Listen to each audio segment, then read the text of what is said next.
Conferencia sobre la mujer. Samael Aun Weor. La Santa Predestinación. Hermanas, iniciaremos nuestra plática de esta tarde. Ruego a todas poner el máximo de atención. Quiero decirles a ustedes, en forma enfática, que los ciclos de actividad masculina o femenina están gobernados por el planeta Urano. Esto quiere decir que Urano con sus dos polos determina las épocas de actividad triunfal masculina y las épocas de actividad triunfal femenina.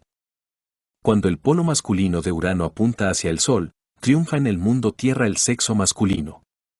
Esas son las épocas de la piratería, las épocas de los Napoleón Bonaparte, etcétera, etcétera, etcétera, y también la época de las gestas de independencia. Cuando el polo negativo o femenino de Urano apunta hacia el Sol, la energía que fluye de Urano, entonces, da el triunfo a la mujer, y descolla entonces, triunfa, sube al tope de la escala Ra, el sexo femenino manda. Recordemos nosotros la época de las Amazonas. Entonces, estas tuvieron una época de esplendor, se levantaron por doquiera templos a la diosa Luna, países soberanos gobernados por el sexo femenino, etc. El imperio de las Amazonas se extendió por gran parte de Europa y de Medio Oriente y hasta el Asia.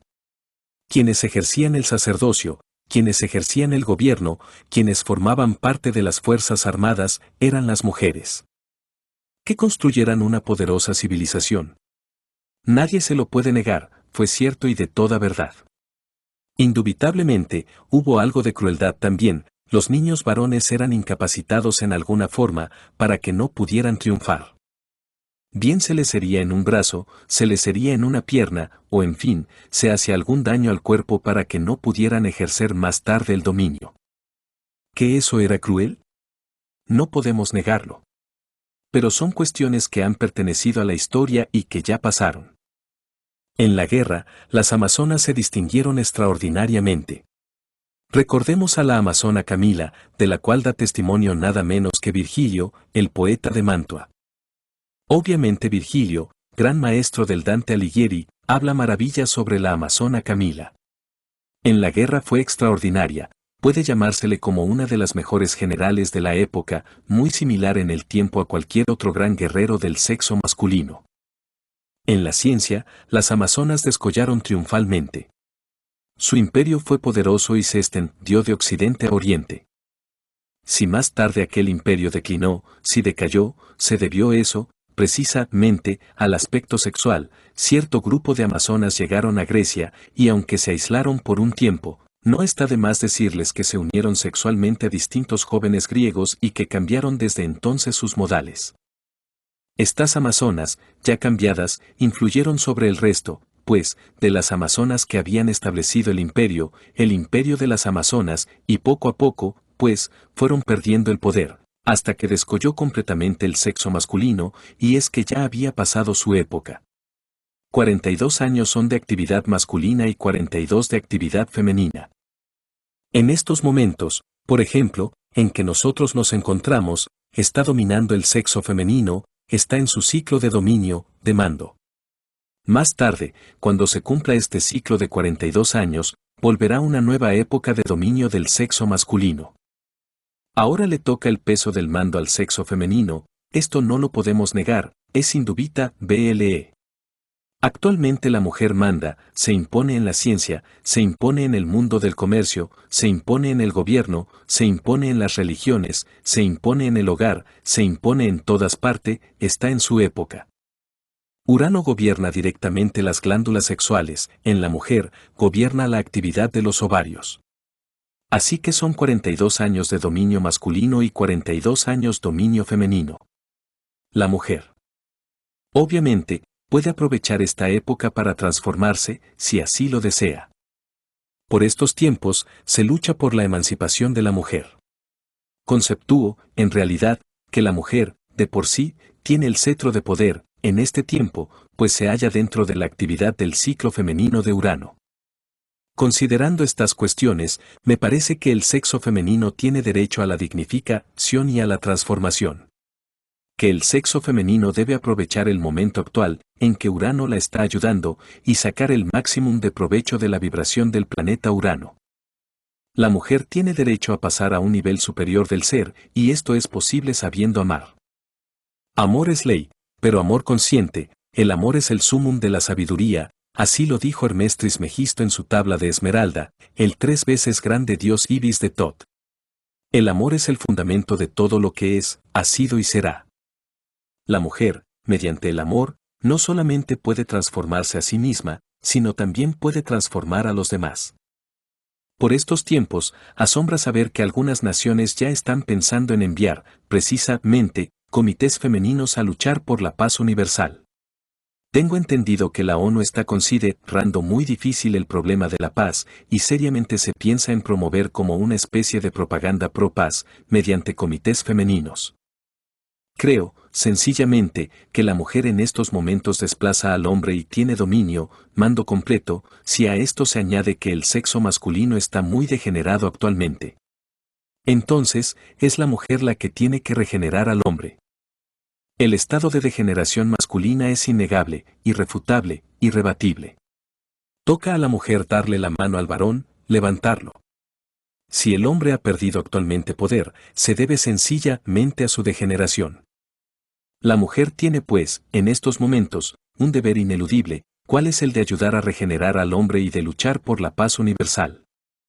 Uno de los problemas más inquietantes de la época es el problema sexual. No hay duda de que la sexología, en sí misma, es fundamental para cualquier civilización. El sexo masculino, repito, se encuentra en estado involutivo, decadente, ha abusado del sexo y eso le ha hecho perder el dominio sobre la Tierra, sobre el universo. El sexo masculino marcha en forma decadente. Cuando uno estudia la energía creadora, la energía sexual, a la luz de un Sigmund Freud, por ejemplo, el autor del psicoanálisis, o de un Jung, o de un Adler, o a la luz de los tantras sánscritos de tibetanos e hindúes, o posiblemente de la escuela amarilla de China, puede descubrir, con gran asombro, que mediante la energía creadora es posible la transformación del ser humano. La mujer tiene perfecto dominio sobre la biología orgánica del varón, por eso puede regenerarlo. La mujer lo que tiene es que conocer un poco más los misterios del sexo. Antes, estos misterios se consideraban tabú o pecado, motivo de vergüenza o disimulo. Ahora, en los países cultos, el sexo se estudia a la luz de la ciencia. Freud dio el ejemplo con su psicoanálisis. Adler, Jung y sus demás seguidores de Freud han demostrado al mundo la realidad de las teorías freudianas. Considero, pues, vital, tocar ese escabroso punto, ese delicado asunto, relacionado con la sexología trascendental, que es la única que puede transformar a la mujer y al mundo. Obviamente, la energía creadora fluye en todo lo que es, en todo lo que ha sido, en todo lo que será. La energía creadora permite a las plantas reproducirse, mediante sus estilos y pistilos, que vibran y palpitan en el cáliz de la flor. La energía creadora permite a las aves reproducirse, formar sus hijos. La energía creadora permite, a todas las especies vivientes del inmenso mar, la reproducción siempre incesante. Es una energía como la electricidad, como el magnetismo, como la fuerza de la gravedad, etc., una energía que nosotros debemos aprender a manipular sabiamente, es una energía VLOZ, instantánea, más rápida que la mente, mucho más rápida que las emociones o que cualquier otro movimiento orgánico. Muchas veces les habrá sucedido a ustedes encontrarse, por ejemplo, con un varón, y luego, instantáneamente, sin saber por qué, instintivamente, ustedes simpatizan o antipatizan con tal hombre, si él puede servir de complemento para ustedes, si podría merecer su simpatía. Mas si no. Es el complemento exacto, de hecho, de inmediato, no despierta en ustedes ningún interés. Nos asombra, es ver la rapidez con la que una mujer puede reconocer a un hombre y saber si éste le puede servir como complemento en su vida, o no. Es cuestión segundos, de milésimas de segundo, lo que demuestra que el sentido sexual es demasiado rápido, más veloz que la fuerza de la mente o que las actividades motrices del organismo. En segundos, una mujer puede reconocer si un varón puede o no servirle de complemento para su vida. Esto se debe a que la energía creadora fluye y va de un a otro, las ondas electrosexuales son muy veloces.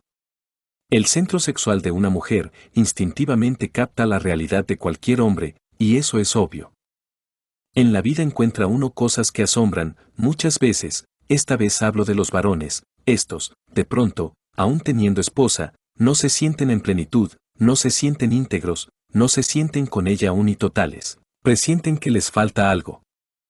Y suele suceder, en estos casos, que en cualquier sala, o templo, o calle, encuentre, el marido, a tal o cual mujer que le simpatiza de inmediato. Incuestionablemente, falla al cometer adulterio, mas, en el fondo, lo que sucede es que todas las partes de su propio ser necesitan complementación. Posiblemente, en la nueva mujer encuentren algo que antes no tenían, algo que les ayuda a complementarse. Esos son misterios que se relacionan con el sexo y que bien vale la pena conocer. La energía creadora está establecida en toda máquina orgánica y nuestro cuerpo es una máquina. Los ovarios, en la mujer, son de por sí prodigiosos, maravillosos. Un par de cordones nerviosos se dirigen siempre desde los ovarios hasta el cerebro y se enroscan, ese par de cordones, en la espina dorsal, formando el santo 8, el caduceo de Mercurio.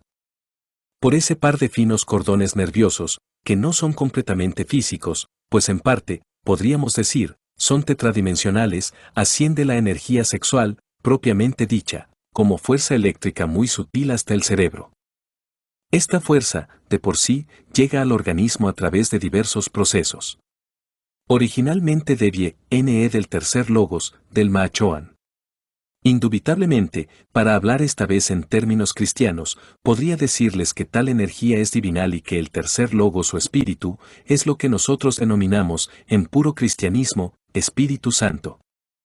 La fuerza del Espíritu Santo es prodigiosa en todo sentido.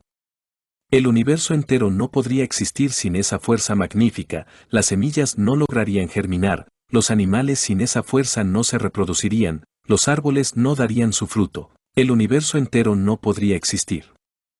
Así que la fuerza del Espíritu Santo, la energía prodigiosa del tercer logos, es algo digno de ser analizado. Hay escuelas que se han dedicado a tal análisis. Existen esas escuelas en todo el Oriente y muy especialmente entre el budismo tántrico del Tíbet. Aprender a manejar ese potencial electrosexual es indispensable cuando en verdad se quiere lograr una transformación. Sin la energía creadora, no sería posible que un par de gametos, masculino, femenino, es decir, un óvulo y un zoospermo, se integraran para originar la concepción fetal.